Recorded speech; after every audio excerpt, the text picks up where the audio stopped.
Assalamu alaikum students.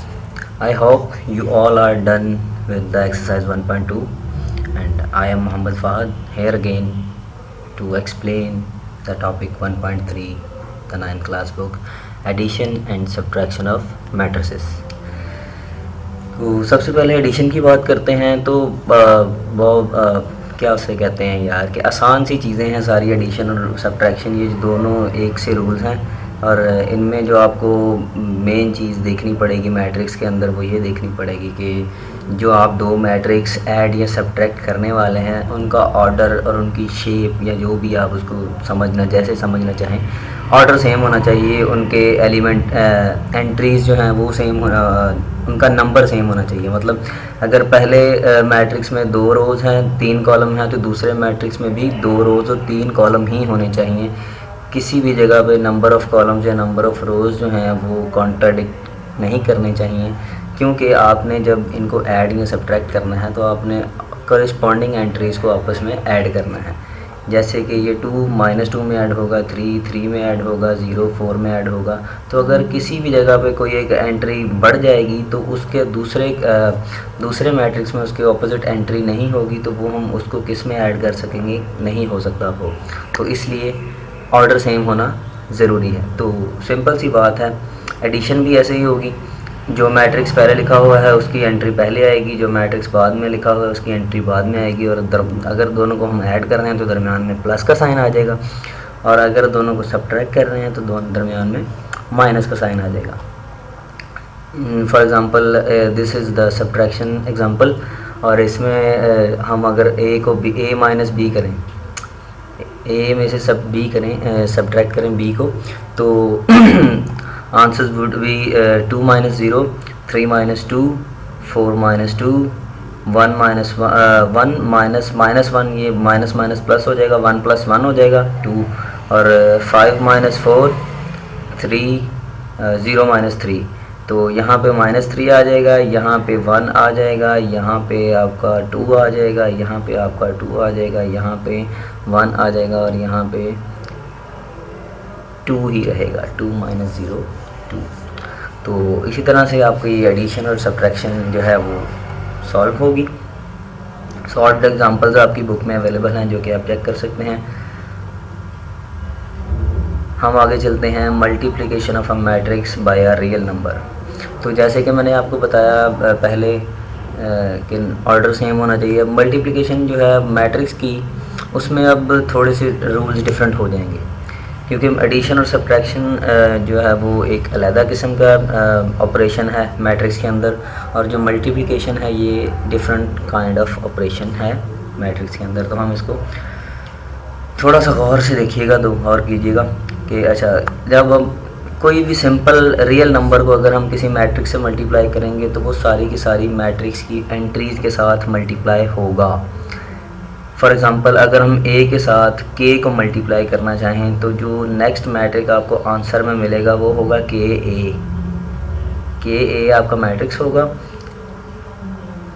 और अगर हम अब आपको रियल नंबर्स में डील करके दिखाएं तो k की जगह अगर हम -2 ले लें, ये एग्ज़ाम्पल है, -2 अगर हम k की जगह सपोज कर लें, या k की जो वैल्यू है उसको -2 ले लें, तो अब आपको -2 लिखना पड़ेगा और उसके साथ जो a है वो मैट्रिक्स लिखना पड़ेगा। और अब इनको आप इक्वल करके उसके बाद आप इनको सारी एंट्रीज़ के साथ -2 को मल्टीप्लाई कर देंगे, और आपके पास जो लेफ़्ट साइड पे जो a की जगह, क्योंकि a तो ये आपका a = 1 - 1 4, 2 - 1 0, -1 3 2 है।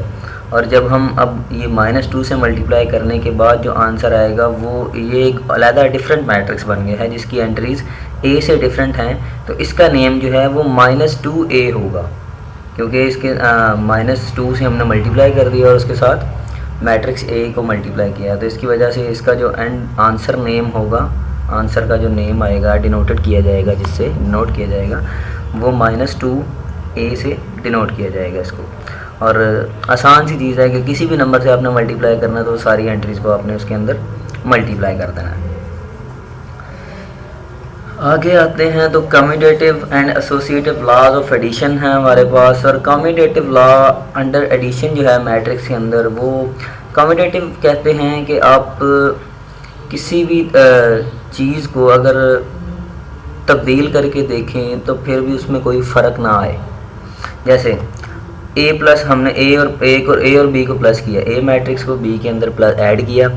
अब इसको हम और किस तरह से ऐड कर सकते हैं, तो हम बी को पहले रख के और ए को बाद में रख के इसको ऐड कर सकते हैं। तो ये हमने तब्दीली की, लेकिन तब्दीली करने के बाद भी इसका जो आंसर है वो उनमें कोई फ़र्क नहीं आया। दोनों के आंसर ए प्लस बी का भी और बी प्लस ए का भी आंसर इक्वल हैं। तो इसलिए जो कम्यूटेटिव लॉ अंडर एडिशन जो है मैट्रिक्स के अंदर वो होल्ड करता है। जैसे कि नंबर्स होते हैं कि 2 + 3 = 5 और 3 + 2 = 5। तो जैसे नंबर्स में कम्यूटेटिव लॉ होल्ड करता है, इसी तरह से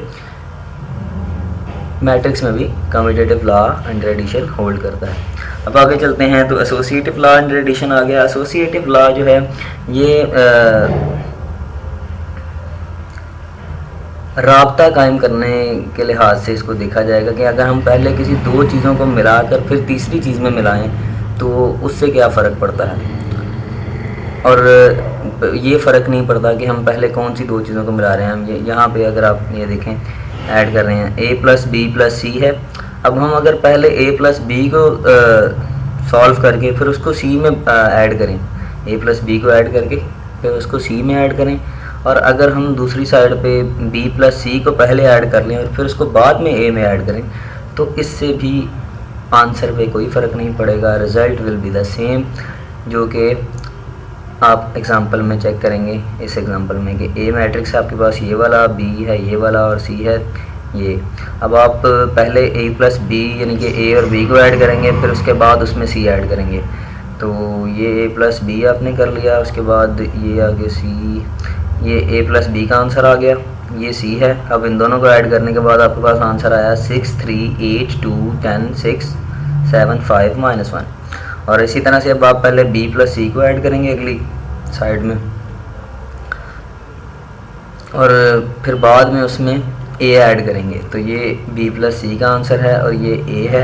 अब इन दोनों को ऐड करने के बाद आपके पास ये देखें 6 और 6, 3 और 3, 8 और 8, 2 और 2, 10 और 10, 6 और 6, 7 7 5 5 -1 तो जैसा कि आपने देखा कि इसमें कोई फ़र्क नहीं आया रिज़ल्ट में, तो इसका मतलब यह है कि एसोसिएटिव लॉ ऑफ एडिशन जी जो है वो भी मैट्रिक्स के अंदर होल्ड करता है।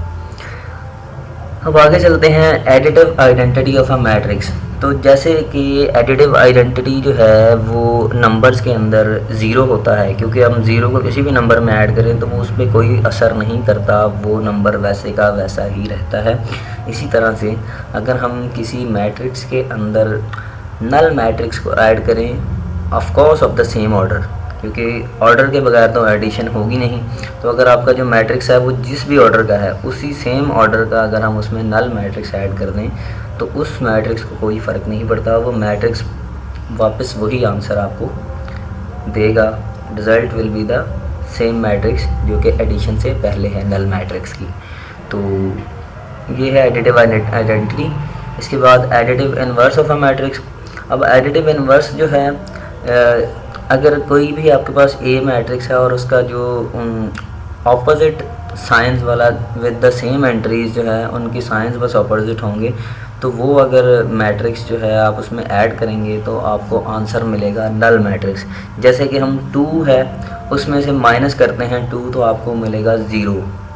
इसी तरह से एडिटिव इन्वर्स जो है उसमें अगर आप एक मैट्रिक्स ले लें 1 2 3 4 और सेकंड मैट्रिक्स ले लें -1 -2 -3 और -4, अब आप इन दोनों को ऐड करें तो आपके पास जो रिज़ल्ट आएगा वो एंड पे नल मैट्रिक्स आएगा। तो जो एडिटिव इन्वर्स होता है वो इस तरह की प्रॉपर्टी है कि अगर आप उसको किसी भी मैट्रिक्स के अंदर ऐड करें तो उसका जो रिज़ल्ट है वो आपके पास नल मैट्रिक्स आ जाए, तो वो additive inverse of a matrix उस मैट्रिक्स का कहलाएगा जो मैट्रिक्स आपने स्टार्ट में लिया है, उसका इन्वर्स एडिटिव इन्वर्स कहलाएगा। तो ये भी एग्जांपल इनकी मौजूद हैं, आप इनको देख लीजिएगा। अब आगे आ गई है हमारे पास एक्सरसाइज 1.3।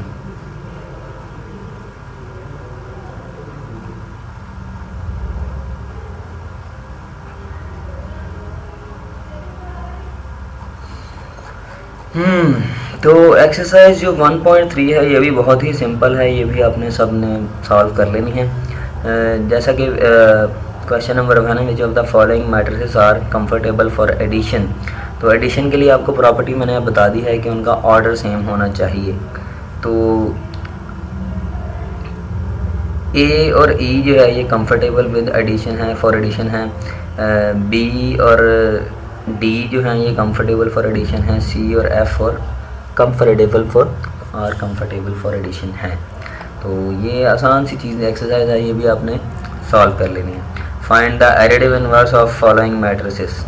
इनका एडिटिव इनवर्स फाइंड करें तो आपके पास जो मैट्रिक्स मौजूद हैं इनके आपने सिंपल साइन चेंज करने हैं और वो उनका एडिटिव इनवर्स आ जाएगा आपके पास आंसर। उसके बाद ए आपके पास ये मौजूद है, बी ये भी मौजूद है, सी भी दे दिया है, डी भी दे दिया है। Then find A plus this matrix, B plus this matrix, C plus this matrix and D plus this matrix, 2a minus B minus 1b। तो ये सिर्फ आपकी जो मैंने आपको पढ़ाया उसको चेक करने के लिए एक्सरसाइज में कुछ चीज़ें हैं, क्वेश्चन जो आपने सॉल्व करने हैं कि इस ए की जगह पे आपने ये मैट्रिक्स लिख लेना है और फिर इन दोनों को ऐड कर लेना है। इसी तरह से बी की जगह पे आपने ये मैट्रिक्स लिख लेना है और फिर इन दोनों को ऐड कर लेना है और इसी तरह से सारा करते जाना है। ये 2a है तो इसका मतलब ये है कि ए के साथ आपने सब एंट्रीज़ के साथ 2 मल्टीप्लाई कर देना है, बी की सारी एंट्रीज़ के साथ -1 मल्टीप्लाई कर देना है और आगे सिंपल सारे ये क्वेश्चन हैं। उसके बाद perform the indicated operations and simplify the following. तो ये भी आसान सी क्वेश्चन हैं। सबसे पहले आपने जो ब्रैकेट में 2 मैट्रिक्स अवेलेबल हैं उनको ऐड कर लेना और फिर जब आंसर आएगा उसको तीसरे मैट्रिक्स में ऐड करते जाना है और तब तक आप उसको जो थर्ड मैट्रिक्स है उसको ऐड प्लस का साइन लगाकर साथ साथ लिखते चले जाएंगे जब तक वो पिछले 2 मैट्रिक्स ऐड नहीं होते, उनका रिजल्ट नहीं आता, आपको अगला मैट्रिक्स भी साथ लिखना पड़ेगा। तो ये 6 क्वेश्चन जो हैं ये इस तरह से हैं। उसके बाद चलते हैं for the matrices A B C verify the following rules. अब ए भी दे दिया, बी भी दे दिया, सी भी दे दिया और फिर उसने ए बी और सी के ये आपके पास कुछ क्वेश्चंस दे दिए हैं जिनको आपने वेरीफाई करना है।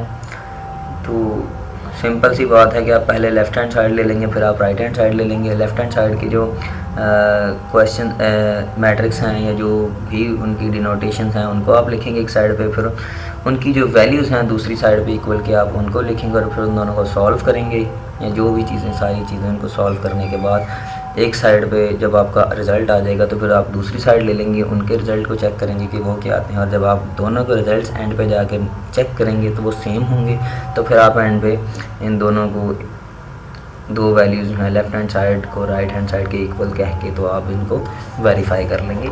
तो ये आपके क्वेश्चंस ख़त्म हो जाएंगे इस तरह से। इसके बाद अगला 6 क्वेश्चन है, ए भी दे दिया, दोबारा बी भी दे दिया और फिर ये वेरीफाई करना है। तो ये भी आसान सी चीज़ें हैं।